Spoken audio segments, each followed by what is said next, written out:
السلام عليكم، اش اخباركم؟ نتمنى تكونوا بخير وعلى خير يا ربي. نتوما كتشوفوا هذا الفيديو هذا وغادي نبدا الفيديو ديالي. اللهم صل وسلم على سيدنا محمد وعلى اله اصحابه اجمعين. اش اخباركم؟ نتمنى تكونوا بصحه جيده وفيديو جديد ومختلف كالعاده مع فاطمه التطويه. وكيف ما كتشوفوا يا خوتي العزاز، غتقولوا لي فين هنا عاوتاني فاطمه؟ هنا واحد الدوار كيقولوا لي قصبات الخير، قصبات الخير اخوتي.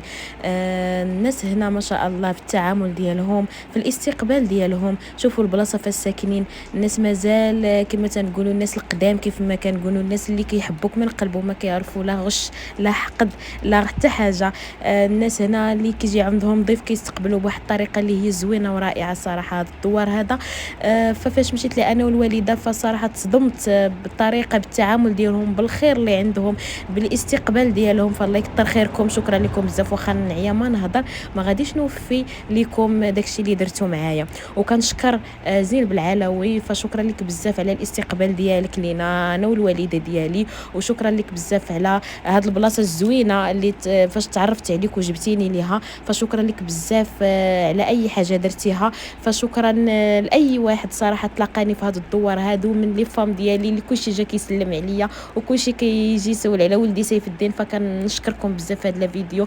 واخا ما عطيتش حق التصوير لهاد البلاد هذه الرائعه والزوينه، فاكيد ان شاء الله غادي نرجع، لحقاش ما كنتش جايبه غير نهار فما خرجت ما درت حتى شي حاجه. فضلت انني نصور غير هاد المقاطع الصغيره، ولكن ان شاء الله كنوعدكم انني غادي نصور لكم بلادكم بقنت حاجه بحاجه ان شاء الله يا سيدي ربي.